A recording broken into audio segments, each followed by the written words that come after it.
Hey guys, today we're going to be making automatic sugarcane farms.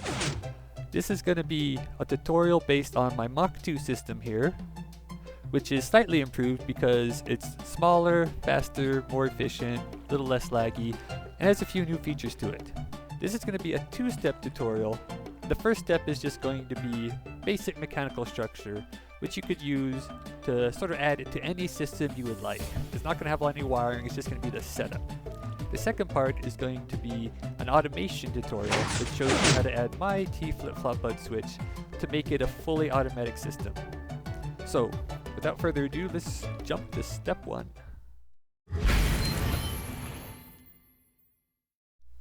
For this tutorial, you're going to need an area that is 9 blocks wide, 12 blocks long, and 6 blocks tall. My sugarcane farms, I base around having sugarcane rows that are 8 blocks wide. That's because water on an even plane will flow a total of 8 blocks before it dies off.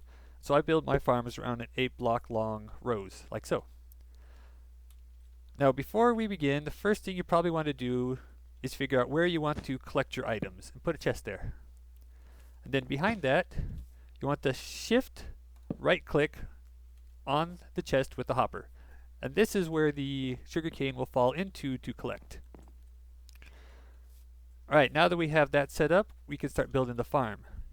The important thing with the farm is it has to be 1 block taller than your collection area so that items can drop into it.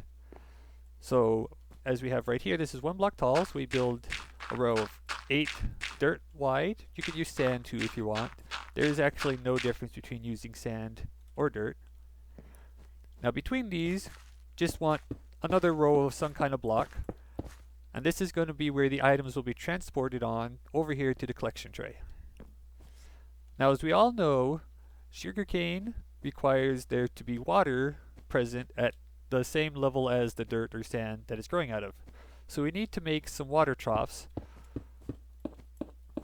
for the water to go next to these sugarcane dirt blocks. So we quickly just put this row of blocks here, and then we're going to actually put 2 more here so that the water flows will converge in the center. Now to keep the water in place, we'll have to build a little bit of a retaining wall along the outside here as well. We'll just bring this all the way up to the front here, and of course do it on both sides. And bring it all the way to the front. Now you're also going to need to have a wall right here in the front. I prefer using glass because I love being able to see what's happening. And glass allows you to still open this chest. As you can see, there's room behind all of these dirt blocks for water to be there so the sugarcane can now grow. So let's put some water in. Most importantly, you need a source block right here at this last piece of dirt on both sides. That source block is necessary there so that both waters converge right here in the center. Because if they converge right here, then stuff won't all get to the middle, and you want it to all get to the middle. Alright, so that was the groundwork for our system. Next we have to build the piston harvesters. First off, let's build a little wall right here behind where all the sugarcane will grow, so nothing accidentally falls down in the wrong spot. So we'll do this just real quick, like so. Alright, now we're going to build pistons that's going to push and harvest all the sugarcane right here into our center row. Center row. Now we could put pistons right here, but it's actually a lot more efficient if the pistons are set one back and then they push a block into the sugarcane. So we're going to set up a double row of pistons because it also works better if you use 2 rows of pistons instead of just 1. And of course, we've got to do this on both sides. Like so. This could be a total of 32 pistons. Sticky, of course. And you're going to need a last one over there. So I guess you're going to need a total of 33 sticky pistons. Right, so now we have that set up. Just put some non-transparent block in front of it. So pretty much anything that's not like glass or glowstone. Or another piston, I guess.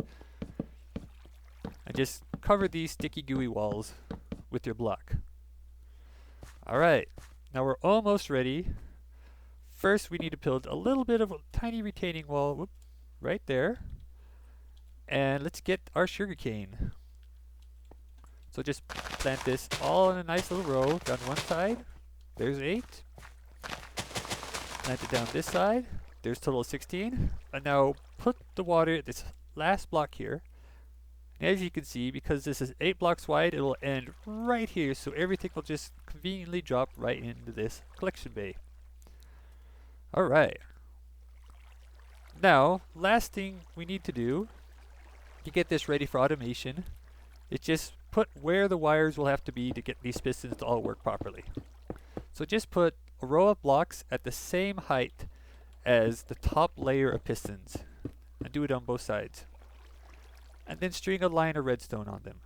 This line of redstone will power both sets of pistons, and it'll power them both at the same time. You really want both sets of pistons and both walls of pistons to go off at the same time to make sure that all the sugarcane just drops right in the center so it doesn't accidentally fly off or bonk off or get stuck on something. That's the best way to get it done.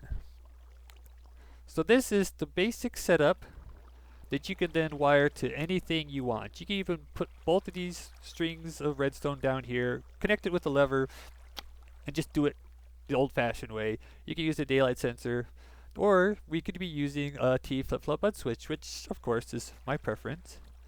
So that will be part 2. Now we're going to take our farm and we're going to automate it with the T flip-flop bud switch. To start off, take this block in the back here and replace it with a redstone block. You know, one of these big giant block of redstones, right? Then sort of kitty corner to it right here at this angle, put a sticky piston. Above that sticky piston, put any non-transparent block. Right. Now, at the level right here, so another diagonal, we want to place a block. And then diagonal going up from that, we want to place another block.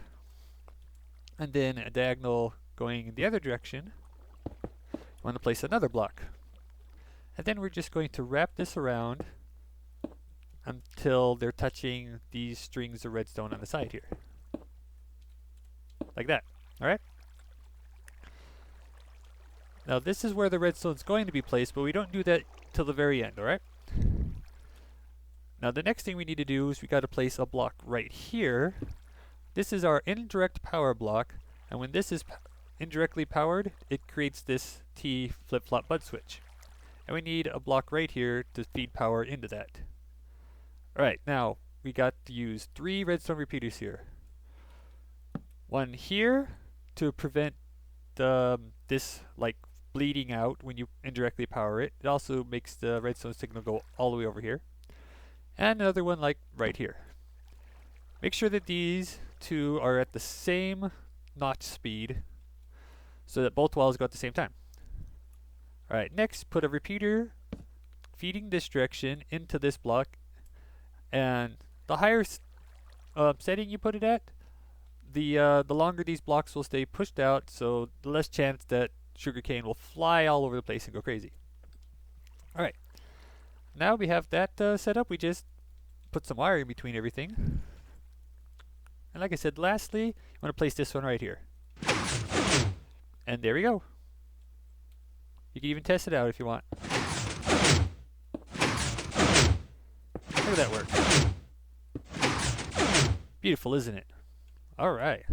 So that's just, that's how you make it automated with the T flip-flop. Bud switch, that is. Now, we can also put in an overflow detector, which is really awesome. So, start off, come up here next to your chest and put a comparator coming out of it. Then you want 15 pieces of redstone to wrap all the way around the side to the back. So 1, 2, 3, 4, 5, 6, 7, 8, 9, 10, 11, 12, 13, 14, 15.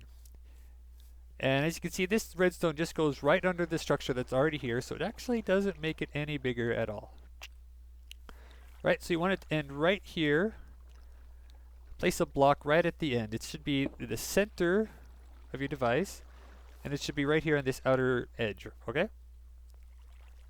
Now connected to that, place a torch.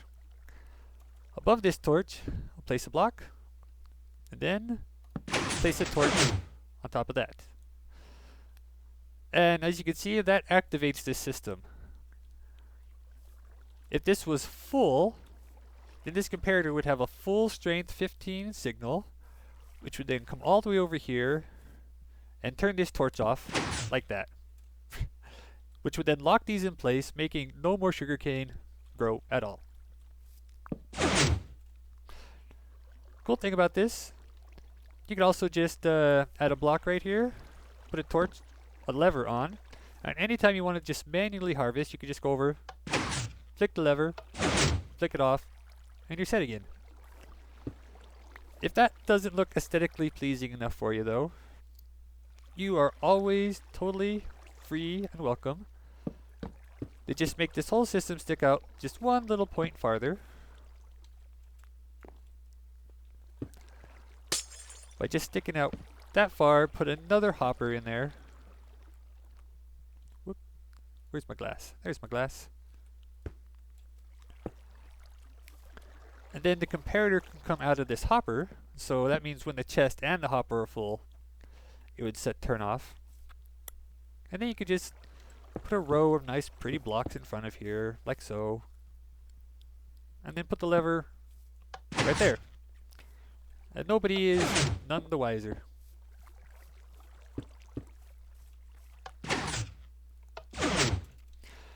Now, you can take this small modular system, you can bury it in the ground, just have a pipe coming out of it, never look at it again.